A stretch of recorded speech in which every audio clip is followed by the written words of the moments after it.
Sabe quando a gente olha para uma figura como Jimi Hendrix e pensa, uau, que estilo? Pois é.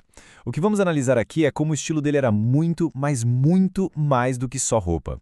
Era, na verdade, uma linguagem, uma declaração poderosa sobre a época super conturbada que foram os anos 60. Para começar, olha só essa imagem. É o Hendrix em 1967, no auge. Dá pra ver que ele tinha um estilo extravagante, né? Único. Ele não só ajudou a definir uma era, como estava na vanguarda dela. Ele não estava seguindo tendência, ele era a tendência. E essa é a grande questão aqui. O que esse estilo todo estava comunicando? A gente vai olhar para além da superfície da moda para tentar entender a mensagem por trás das jaquetas, das estampas psicodélicas e dos babados. Então, para a gente entender isso, nosso caminho vai ser o seguinte. Primeiro, vamos ver a agitação do mundo nos anos 60, depois a gente mergulha na rebelião da moda masculina, decodifica as escolhas do Hendrix, revive o momento icônico de Woodstock e, por fim, vê como esse legado continua vivo até hoje. Vamos lá, então. Primeiro ponto, o contexto. Para entender o estilo, a gente precisa, antes de mais nada, entender o mundo que o criou. E olha, os anos 60 não foram uma década nada tranquila. Pensa só, a década foi marcada por duas frentes de agitação social gigantescas. De um lado, uma guerra super impopular no Vietnã, que dividiu o país. Do outro, uma luta intensa e mais do que necessária por igualdade e direitos civis. Essa tensão toda no ar, claro, acabou alimentando um desejo enorme de mudança em toda uma geração. Essa linha do tempo ajuda a gente a ter uma ideia do turbilhão que foi essa década. Teve momentos de muita esperança, como a marcha sobre Washington, mas também tragédias profundas e a escalada de uma guerra sangrenta. A atmosfera, sabe, era de que a mudança não era só possível, era inevitável. E foi aí, em resposta a tudo isso, que surgiu o que a gente chama de contracultura. O que é isso? Basicamente, era uma rejeição total aos valores da geração anterior. Sabe, aquela coisa de conformidade, materialismo, guerra. O movimento buscava paz, amor e, o mais importante de tudo, liberdade de expressão. Ok, e como é que essa rebeldia toda apareceu? Bom, em um lugar bem inesperado, no guarda-roupa masculino. A Revolução Pavão foi exatamente isso. O nome já diz tudo, né? Eram os homens se exibindo com cores, com criatividade, tipo pavões mesmo. A roupa, que antes era quase um uniforme de conformidade, de repente virou uma ferramenta de expressão individual contra o sistema. E o contraste é absurdo. Pensa só, saímos dos ternos de flanela cinza super rígidos dos anos 50 para uma explosão de estampas psicodélicas, veludo, babados, cores vibrantes. Não era só uma mudança de moda, era uma mudança de mentalidade.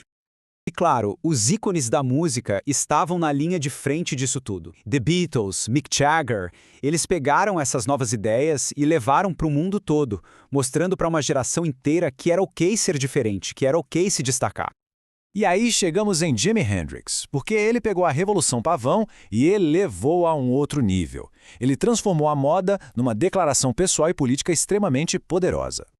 Para Hendrix, a roupa não era só um detalhe para subir no palco. A roupa era o palco, era uma performance por si só. Ele vestia essa nova era, ele era a personificação dela.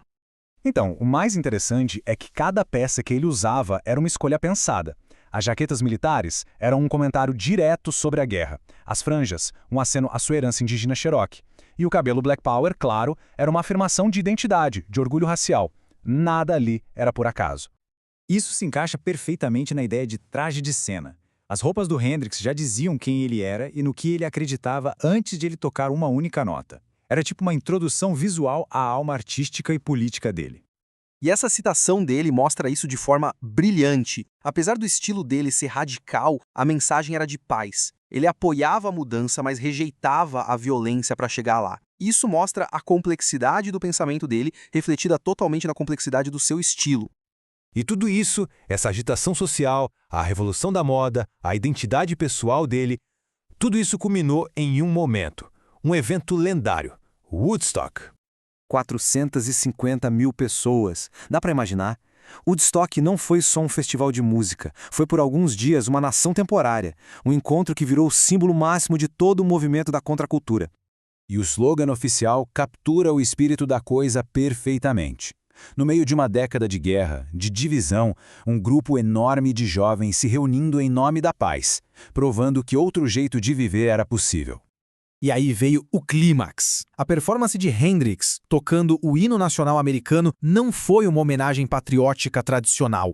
Foi uma crítica. Os sons distorcidos, os ruídos da guitarra, eles pareciam bombas caindo, gritos de guerra. Ele transformou a música num protesto inesquecível contra a violência no Vietnã. Ok, mas por que isso tudo ainda importa hoje? Bom, vamos ver como essa mistura revolucionária de estilo e conteúdo continua a inspirar o mundo. O legado de Hendrix está mais vivo do que nunca. Designers de moda até hoje buscam no espírito dele essa coisa da liberdade, da individualidade, da rebeldia, uma fonte riquíssima de inspiração. E essa inspiração vira peça de roupa mesmo. Do conceito à roupa finalizada, os ecos do estilo do Hendrix estão lá. Na fluidez, na ousadia, na expressão pessoal.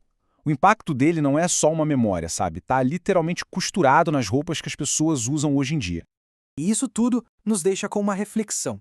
Jimi Hendrix mostrou que o que a gente veste pode ser uma forma de comunicação, uma declaração de quem somos, do que acreditamos. Então a pergunta que fica é: o que será que as nossas escolhas de hoje estão dizendo sobre nós?